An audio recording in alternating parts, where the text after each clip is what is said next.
go yet. Here we go. Here we go. Here we go. Here we go. Real time, real time, real time, real time, real time, real time, Prince Blue. Real time, real time, real time, real time, real time, real time, Prince Blue. Talk that, talk that, talk that, coach, coach, talk that, talk that, talk that, coach, coach, talking entertainment, talking entertainment. Look, we are not the same as you, not same. Look, we don't need a thing, just you. Just make sure the gang come through.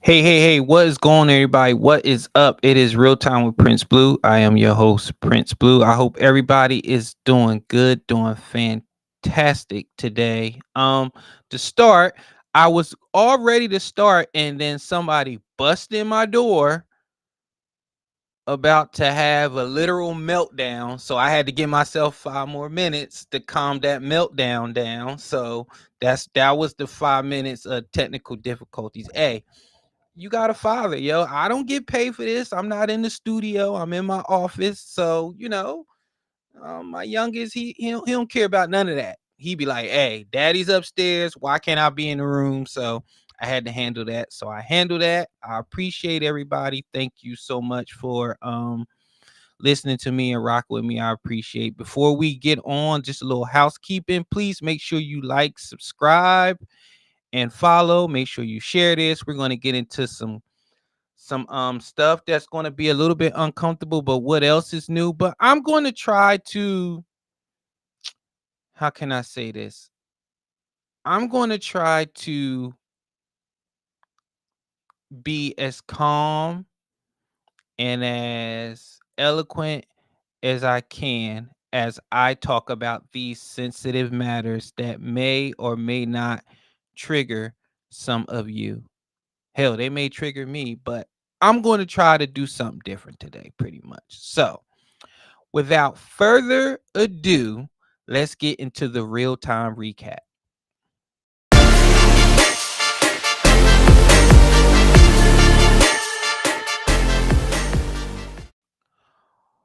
All right. So, what can we recap this week? I was thinking about it, and I don't have to think far. What are we going to talk about? That's right. We're going to talk about color money. Yes, color money. Food stamps, color money, stamps, EBT, digits. See, when I was growing up, this what you would see. And when you would see this, you would have a lot of jokes. And I feel like those jokes should be brought back. But I feel like we got to go back in time before we talk about color money, because I feel like on this day in a long time ago, there was a breach in the system. It was where this ended, where this was no longer a joke, because it was put out there on a national stage for everybody to see and for everybody to understand that stamps, it's not that bad. And stamps was making it into everybody's hands, even in the hands of one of the greatest icons and trolls of hip hop. Take a look. Like, my style is old school. My whole lifestyle was always dirty. And I know that a bastard is one who has no father. You know what I'm saying? So therefore, there ain't no father to my style. How you like me now? Do I let my children listen to my music? Of course I do. Shoot, the worst curse is a lie. If my daughter should fall on the floor, I wouldn't pick her up. I told her to get up, wipe yourself off. Let's go. You know what I'm saying? Because that's teaching her how to be a warrior. Without a doubt, I never been taken out by a nigga who couldn't figure, yo, by a nigga who couldn't figure, yo, by a nigga who couldn't figure how to pull a gun trigger. Get out of here! I got burnt by gonorrhea before. And I got burnt 2 times by gonorrhea. You know what I'm saying? The reason why I came up with the welfare ID, I just want to show people, how to be real with it. I'm on welfare right now. For real.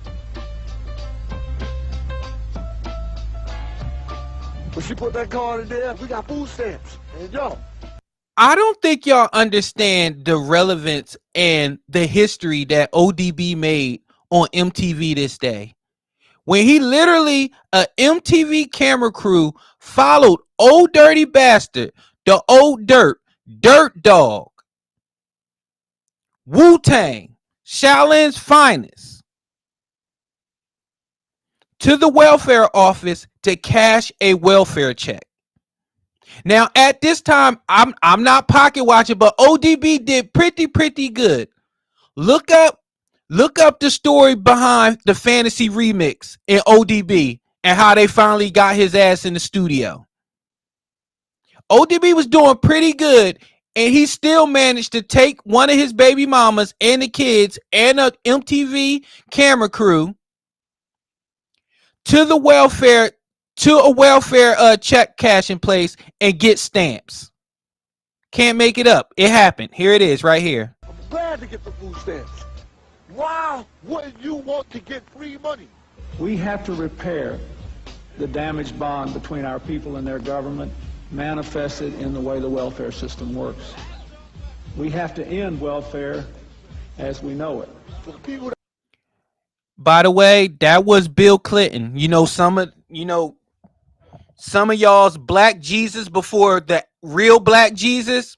Look it up. I'm not making it up. Remember the first black president before Obama came along? Yeah, that's what y'all was calling Bill Clinton. Don't act like you didn't. But yeah, that was Bill Clinton saying we need to end welfare. But it's the Republicans, right? The Republicans who want to end welfare. That's what y'all remember. But I'm not even here to talk about that. Let's keep on. want to call up the welfare, man, I think that's terrible.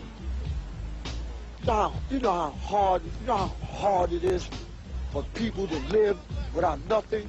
You owe me 40 acres and a mule anyway. For real. I'm in this rap game to get money. You know what I'm saying? I got babies. It's time to take care of my babies. And I feel good to be able to express myself and have my talent, to give my talent to the world, to the universe, so they can accept my talent and love it. Love it. You know what I'm saying? Because you ain't gonna never see no talent like this again in your life. You gonna love. I agree.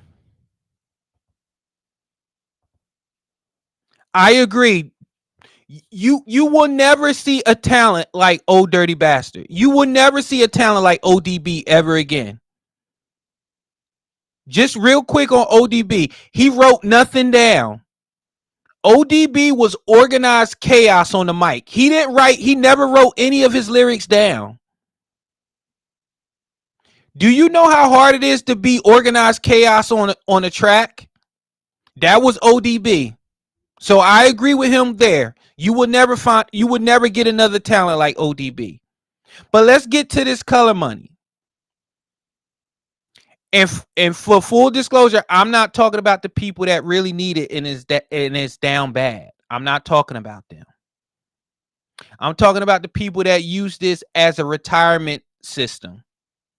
That's who I'm talking about. Because remember when you had this, when you pulled this out in the store, it was a different ball game. But now you got cards where you could just swipe and you could just put your pin in and be done with it. They got that color money. There's no, oh schmack. That ain't Andrew Jackson. That's Tony Jackson on the money. He got a book. He got stamps. No, we don't accept stamps that's not attached to the book. You have to have the whole book. You can't just have like you do a loose 10 or a loose 1 or a loose 20 in your pocket. You couldn't do that with color money. So now y'all got the debit card, so it's no shame in y'all game. It's no shame in y'all game. And I'm going to show you right now why it should be some shame in your game. Because of people like this is why there should absolutely be shame in the game. because there is no way, and I mean no way, that you should be conducting yourself like this and you are quote unquote starving. It's really bad. Danielle Grant is starving. You know, I'm trying to see if I can get some food because we literally don't have anything to eat today or tomorrow. I don't have anything to eat today, but I have fresh micros. I have a book bag. I have a hoodie. Come on. Micros are at least 120. At least 120. And it doesn't look like you're starving. I'm just going to assume, as Dr. Now would say, yeah, you cannot eat for 3 years. You got enough to feed off yourself for a lifetime. You should have lost 30 pounds this month. So we're going to try to make ends meet, and we can. Desperate for food, nowhere to go, Grant and many others got to the Hope Line today just to make an appointment to come back later in the week for food. Resources are slim, leaving 40% of Bronxites without money to feed themselves. Some still in shock. You heard things before, but it's like, that's She's so normal now. I don't know how they cut this. I don't know if she cried before or cried after. They cut it. They moved it around. You know how the media do. So for full disclosure, I don't know. But she was just, I guess that was crying. There was no tears, but she was putting it on. they're not going to let people starve. That's ridiculous, you know, but it's like, no, that's literally like what's happening. Ma'am, you are not starving. And you know what? There's no way you can be starving with all these people that are hiring right now. And you knew this was coming. How long has the government been shut down? The government's been shut down for a minute now. You telling me you couldn't find a job? Hell, I know people that work at fast food places, that work at places to eat so they can get discounts on the food. What happened to the hustler's mentality? I agree, AJ. I agree. Or somebody on the street that they found, hey, can you be emotional on camera? Sure. I absolutely agree.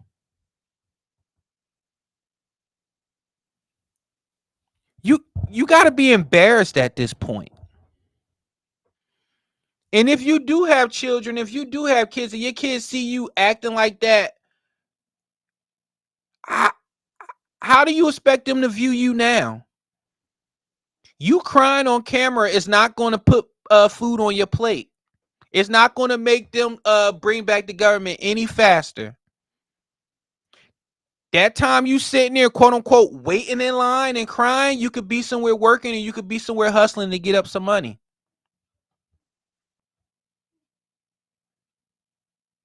I'm sorry. I don't have any sympathy for people who decided to sit here and live high off of resources that they don't need. Know that it's a possibility that it can be taken from you at any given moment and not taking one step towards improving your situation. I can't do it. I can't do it. But Dr. Blue, you should have sympathy. You should have empathy for people like that. What if that was you, but it's not? You can't use that anymore. You can't use that with me. What if it was you? What if that was your kid? What if that was somebody you know? And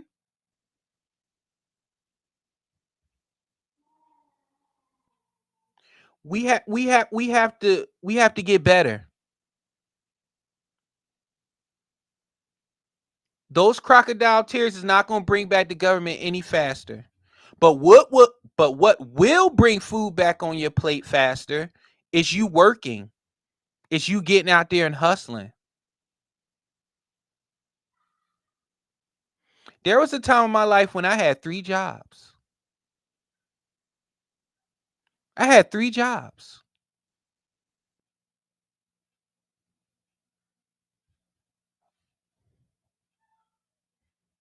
but you don't know people's situations. I don't care anymore. Everybody has a story. Everybody has a situation. Everybody also has a cell phone. Everybody also has a way to fill out. There are jobs right now where you scan a QR code and you get an interview immediately. But you know what a lot of you are doing? You don't want to work because you don't want to make too much money, because you don't want to lose benefits that you done already lost right now. They are showing you right now that they can take it from you whenever they want to. Whenever the government does come back, whenever the benefits do come back, I hope y'all take this as a lesson, as a warning, that this is not something to retire on. This is something to not rely on. And if you are angry, I am talking to you. And if you are angry for the people that are angry, I am talking to you too, because you are enabling these people, because these are the same people that's calling you and asking you for money, and you roll your eyes, you talk bad about them behind their back, but yet you're not telling them to go do what they need to do to stop bugging you and stop begging you.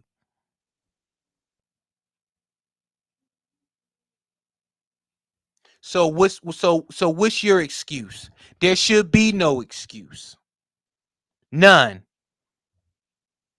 Color money. Bring this back, and just maybe, you take that card out of people's hands so they can stop acting like it's a Visa gift card from the government. Maybe they'll get up off there, you know what, and they'll start doing something about it. Color money. Now, it's time for I Said What I Said. I said what I said. All right. Now it's time for what I said. So, the basis of this show, well, what I really want to talk about is this whole idea of acceptance, this whole idea of inclusion. Everybody should be accepted. Everybody should be included. Everybody should have representation and all this stuff. And why are we always so quick to want people's validation? I get it. When you post something and you want people to know that you've been blessed, or you have something, or you received accomplishment, that is great. But when your day rises and falls on validation, that's when I have a problem with that. And that's what I'm seeing today in this generation, in this era. It's all about validation. Like, if you post something, you only get 3 likes, you mad. And trust me, sometimes I'll be like, why me and why not them? But then quickly I remember that it is what it is. Be thankful for those 3 likes and move on. But we have this whole thing now where everybody wants to be accepted, everybody wants to be included, to the point that we are lying and enabling. And then we are just holding on to generational hurt and trauma, and not taking the time to actually enjoy the blessings and the fruits of which we have. Case in point, this recent episode of Shannon Sharpe with another comedian. I don't know what it is about some comedians. I'm not talking about Cat, because Cat is one of the GOATs, and he's apparently a prophet, because everything that he talked about in the video with Shannon Sharpe came to fruition. But that's an episode for another day. But let's see this comedian talk about, quote unquote, finding his slave owners. Found the white family that purchased the first black wood of my bloodline off the slave ships in Charleston. Yep. That's what we came off of. If I wanted to today, I could find the white wood descendants in southern Georgia and pull up on a fucking house. One day I will. Yeah. They ain't got no money though. I Zillowed they crib. They broke. That's the thing we'll talk about with slavery, man, is that there's a lot of white people fumbled. Like, y'all. They fumbled the bag. Yeah, you had working for you, you still couldn't come up. So now slavery is funny. Slavery is a hee ha ha. I guess it depends on who says it. Because if a black conservative, you know what? I told myself I wasn't going to go there.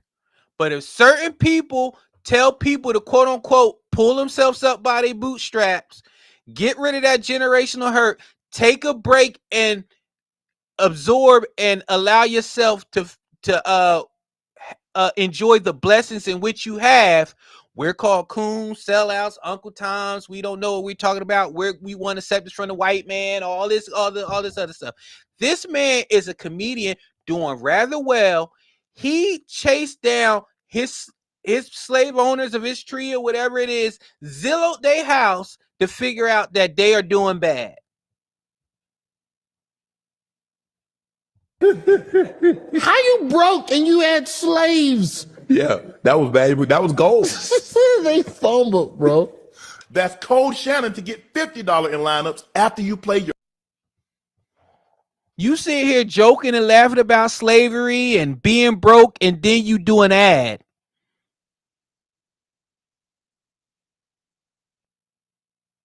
But we're so oppressed. We're allowed to have a platform, make millions and millions of dollars, and then this ad that he's doing, guess who is owned by? It ain't owned by black people. It's owned by white people. But remember, white people are racist, white supremacists, all this other stuff. You want to accept from the white man, you want to accept the white man. If white people are so racist of this, why are you accepting money from them to sell their product? See what I'm saying? It's the hypocrisy for me. It's the hypocrisy for me.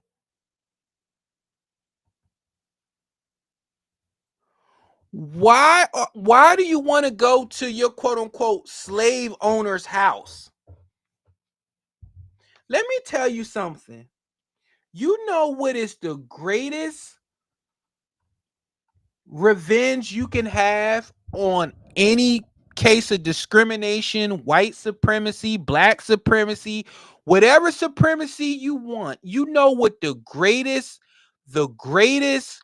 feeling is, or the greatest revenge is? When you're doing well. To this comedian, I guarantee you, but I bet you that those white people are not looking to see. Let me see what the descendants of my slaves are doing. Let me see how well the descendants of my slaves are doing.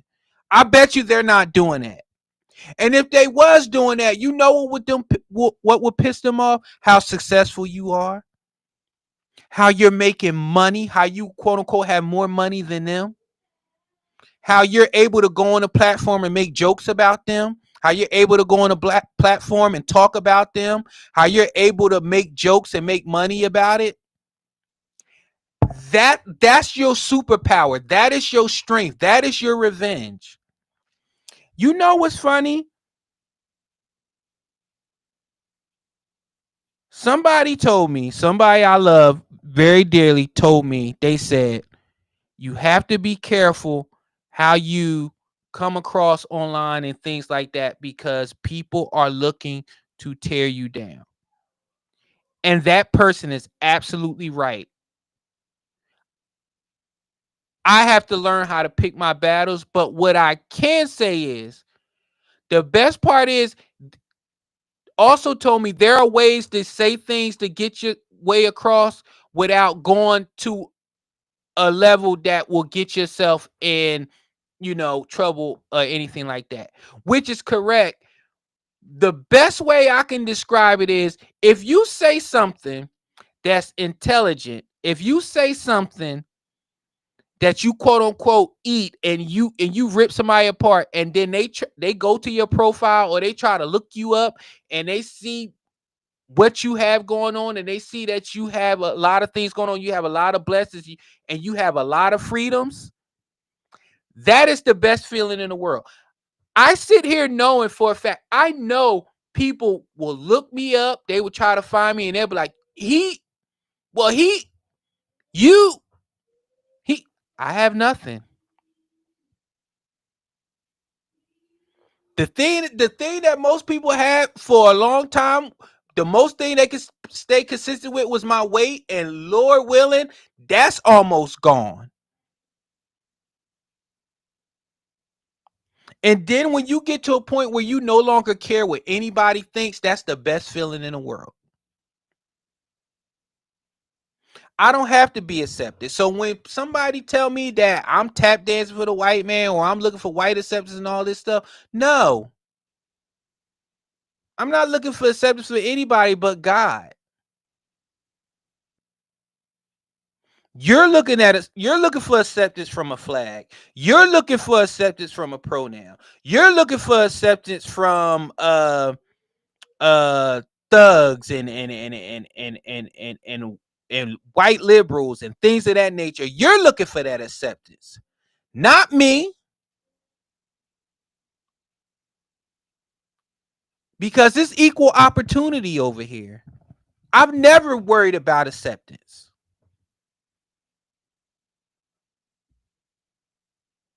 And that's how I feel that everybody else should proceed, man.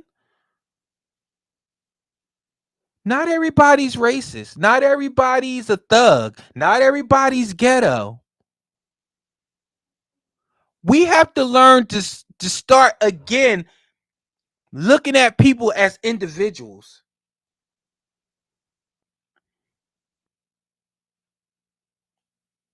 It's exhausting.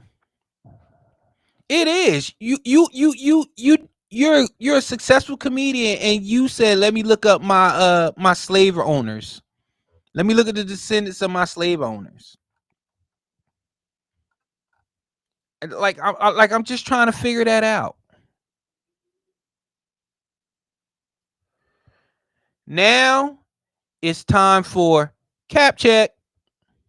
The lies. There you the go. Lies, This bitch. the I'm lies. telling you. Trifling. All right. So I don't have a video for Cap Check because I didn't see anything. So I just had one thing about Cap Check that I want to figure out. People who say that I know more than you because I do X, or I know more than you because I have lived X. We have to decide how we're going to proceed as a society when it comes to resume, credentials, lived experience. Either it means something or it doesn't. Because this is my problem here. If somebody is talking about something that has to do with law enforcement, and then I give my opinion based on me doing the job, me retiring from the job, my training, my experience, when is it going to count that, A, he's a police officer, he knows what he's talking about, not he knows everything, not he can't be wrong, but basically, hey, he knows what he's talking about. You go to a doctor, and if a doctor says something to you, you listen to him. Y'all still listen to people that tell you don't split the pole, don't put your purse on the floor. You still listen to people that tell you a little salt won't hurt you. But when it comes to somebody that actually is an expert in their field, actually is an expert in their field of study, they tell you something, or their field of expertise where they worked for multiple years, they tell you something, they don't know what they're talking about. So are you being overly emotional, or you just don't want to hear it? Which one is it? Sometimes it's both. Like when somebody says, hey, Blue, was this excessive use of force? And I say no. I knew you would say that because you taking up for them. You taking up for police. No, I'm taking up for policy, and I'm taking up for procedure. I'm taking up for training and tactical purposes. That's what I'm doing. If you're going to ask me something and then already have it set in your mind that you're going to disagree with me if I don't validate what you think, then don't ask me. Don't ask me. I am a subject matter expert when it comes to policing, mental health, criminal justice. I went to school for it. I did it. I've done it. So there it is. Do I know everything? Absolutely not. Do I continue to read and try to be up on new things that comes across the pike? Absolutely. But what's funny is when you got me up here doing this, you will ignore me. You will call me all types of names and say I don't know what I'm talking about. But if a white man says something, you're willing to believe it. The same white people that you saying are racist and all this other stuff. But you're believing them. Why? Because they're validating you. They're enabling you. They're allowing you to be a certain type of way. You're handing out all the cookout invites and all that other stuff for anybody that shows any sense of seasoning, for any white person that shows any level of seasoning. Oh, they coming to the cookout. But these are the same people that you said will hang you or would drag you in the back of the truck or who wants to oppress you, but they're coming to the cookout because they know a couple rap lyrics or because they put hot sauce on their greens. Do you ever find it strange that whenever some white people, some white liberals want to talk to you, that they put on a black scent?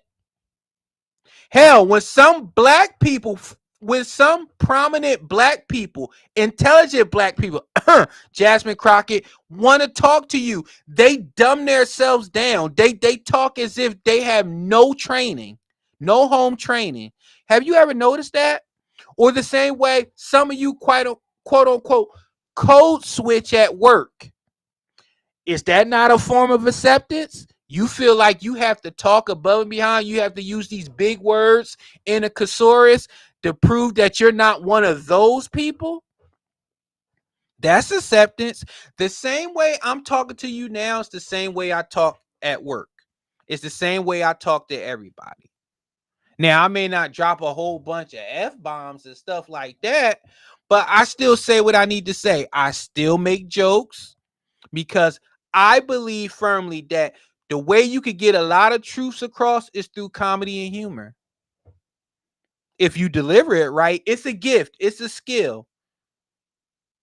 And because and thanks to AJ and Keisha, I didn't know that was one that I had. I can absolutely say something that's absolutely tragic or absolutely off-putting or absolutely offending, but the way that I put it, it makes it more palpable for people. And they understands where I'm coming from.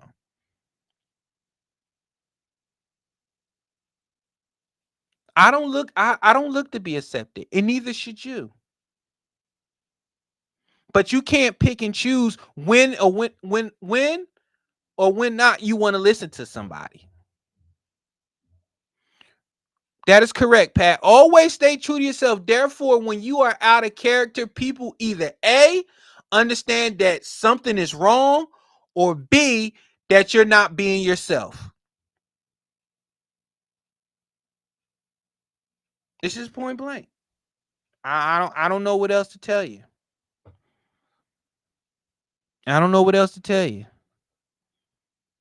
But I tell you what I'm not going to do. I'm not going to allow you to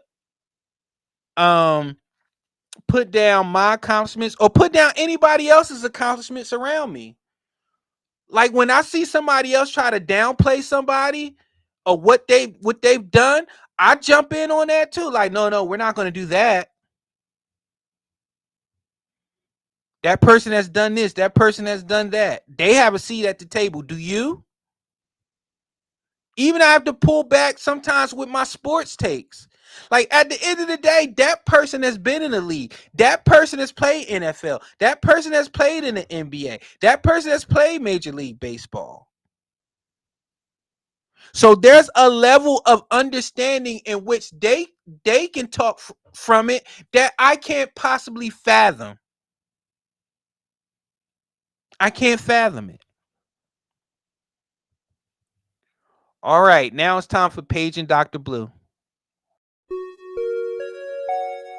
Paige and Dr. Blue. All right, here is one of those uncomfortable conversations that we're finally having that. Now, y'all done seen this video. It's went viral because of the Gold's Gym in LA, where a woman, a biological woman, had an issue with a full-grown biological man who tried to identify as a woman, was in the bathroom as she was changing. And this was what we saw first. Gold's Gym! Men! Grown men with big dicks in the women's locker room! And that's why I'm getting kicked out, and I want to make sure the girls know! First of all, ma'am,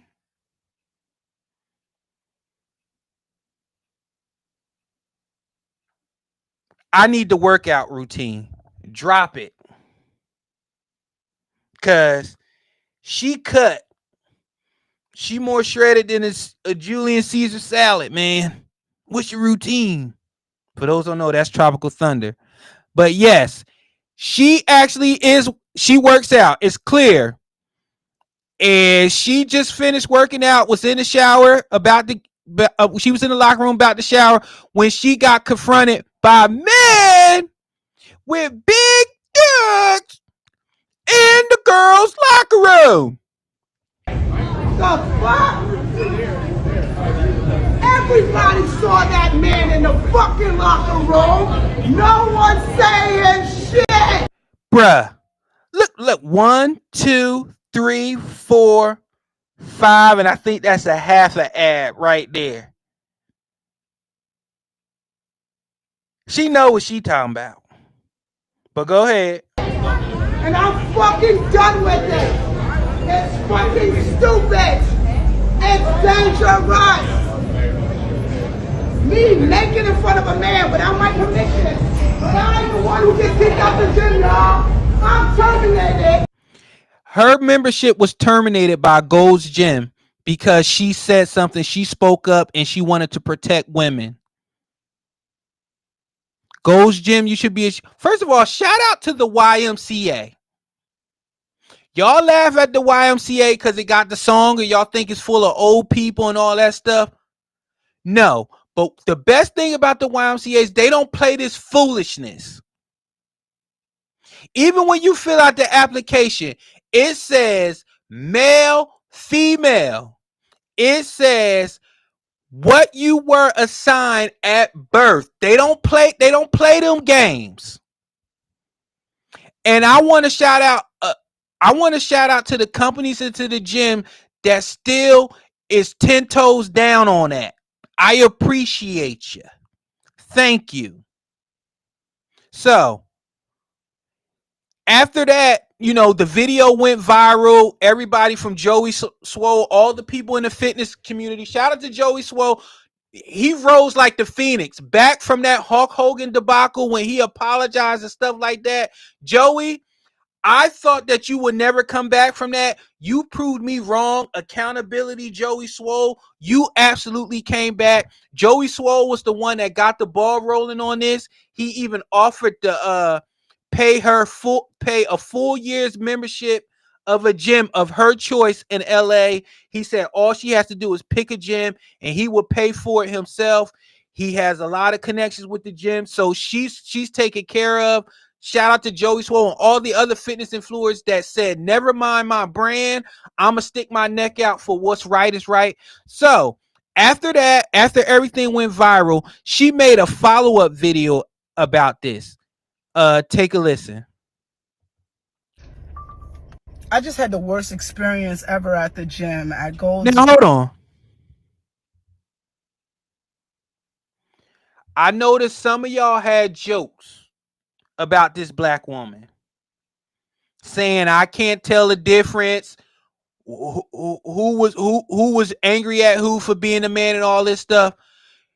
The problem is y'all don't understand what fitness is I'm a man and I can acknowledge that this woman was fit. This woman works out. She does her thing. And she is a woman. She is a biological woman. This is getting by nobody. As one of my friends would say, this is not clockable. This thing on the right. That is a man.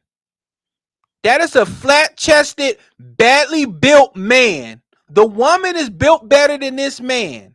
And he had the nerve to be swinging in all his glory in the bathroom. Gym, and I think this is probably happening at gyms across America, where like trans women are going into the women's locker room and not really caring about how women feel about it. And it's really hurtful, yo. Like, how you gonna say you want to be a woman or that you are a woman, but you don't give a fuck how women feel? Today I was naked in the locker room. I turned around and there's a man there in boy clothes, lip gloss, standing there looking at me. I'm butt naked. So the first thing I think is maybe there's a worker in here. Maybe I missed a sign. I say the word sir to say, sir, what are you? It is a sir. You could have went Mr. Ma'am, Mrs. Sir, hey buddy, yo my man. Hey, what's good, homie? You could, any of those would have been acceptable, ma'am. What are you doing in here? He goes, don't fucking talk to me. I'm a woman. I have a right to be in here. Immediately, I'm fucking pissed because I'm butt naked. I feel violated. I feel like weird. Like, I don't want to deal with this, right? So the girls are walking in and they're seeing the commotion and they actually chime in and say, yo, I don't know why he's in here. He's not supposed to be in here. And then I talk to the people that work at Gold's Gym and they don't really have anything to do. They just like, oh, we can file a report about it, incident report. What the fuck is going on? Like, listen. I tell you what's going on. This is inclusion at its worst. I'm telling y'all right now. And this is why I still don't understand when I'm in a restaurant and I see parents in 2025 still let their kids go to the bathrooms by themselves. When my daughter or my son, who was 12 and who was 8, my 8-year-old, I take him to the bathroom. My 12-year-old, I take her to the bathroom. I absolutely go in the bathroom. I look around.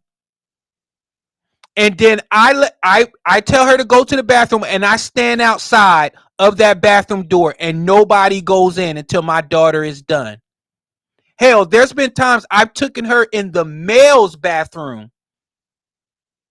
And then I've stood at the door and I've said, my daughter is using the bathroom. And they said, no problem. I'm a dad myself. You got it.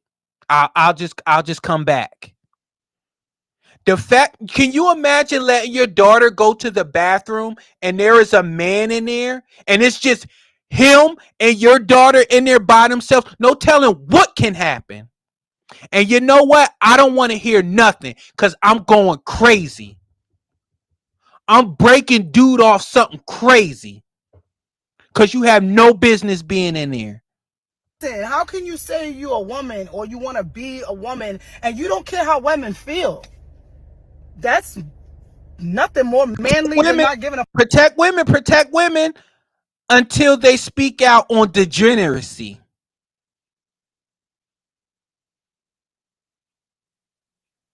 Y'all see how they're trying to, it's not even trying, they're blurring the lines. They're crossing the lines. That is a man with his private parts facing a woman in a place where she is supposed to be. Fuck about how women feel, I'd like to think.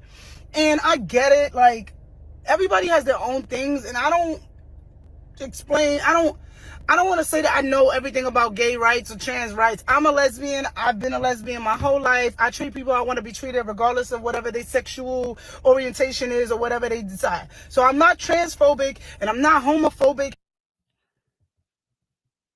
Ma'am, you ain't got to explain yourself. You ain't say that they can't exist. You ain't say that they're bad people.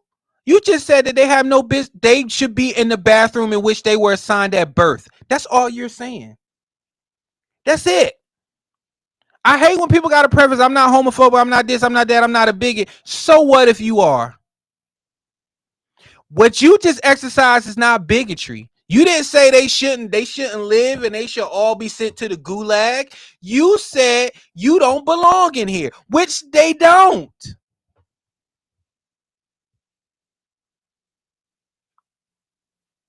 Don't sugarcoat that, because they'll eat that too.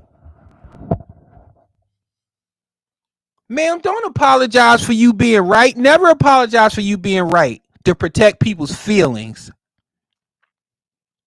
Because somehow feelings have turned into delusion.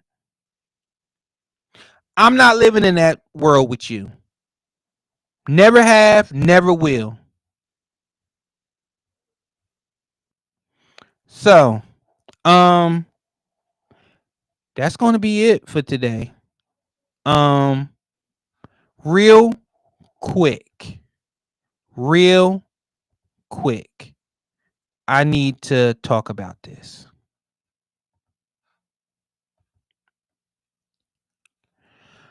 Marshawn Kneeland, 24-year-old Dallas Cowboy linebacker /DN, took his life today.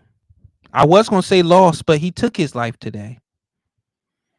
Reading the reports, there was a car chase involved, an accident. He fled.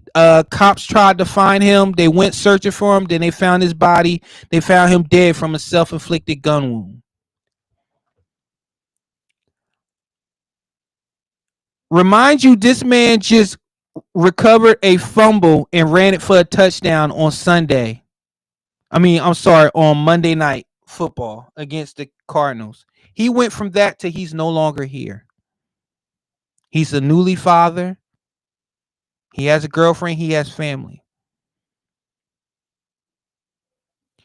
We have to take a step back and really understand how precious life is. We have to also take a step back and really hone in on, are we going to really take mental health seriously?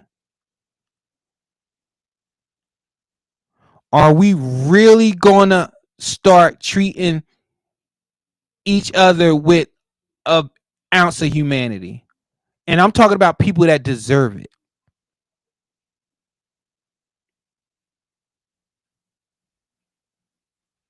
Marshawn Kneeland was 24 years old. He was an NFL football player. He was living his dream. He was a millionaire. He was on the most popular team in the world. He was a Dallas Cowboy. He was just on Monday Night Prime Time. And he was found in the woods with a self-inflicted gunshot wound.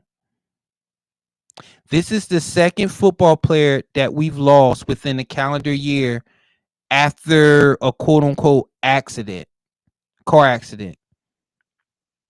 Football is a violent sport. It is a sport that you have to have, honestly, something wrong for you to do it. Do you know that every time there's a collision in football, it's the equivalent to a car accident? Imagine your body and your brain in a constant car accident every Sunday, every Thursday. All those times a year. We have to understand this, and we have to be able to check on our own, and we have to protect our own, and we have to have uncomfortable conversations. And please, people, if you're out there and you're dealing with mental health issues, please make sure you seek therapy. I ain't talking about your pastor. I ain't talking about your friends. Somebody that is absolutely qualified and trained to take care of you, to diagnose you, to help you navigate through life, because life is hard. Life is lifing. And his life is over. My thoughts and prayers to Kneeland and his family. My thoughts and prayers to the Dallas Cowboys organization, his friends and family, his teammates, his coaches, his daughter, his girlfriend. My thoughts and prayers to all of them. This is bigger than football. It's bigger than fandom. This is about life. And it was unfortunate. It was tragic. Thank everybody for listening. Please make sure you like, subscribe, and follow at Real Prince Blue across all social media platforms. I will see y'all next week. Thank you for hanging out with me. I appreciate y'all as always. I will see y'all next week. And please, please take care of your chickens and your mentals, like the great poet Marshawn Lynch says. I will see y'all later. Peace out. Come through.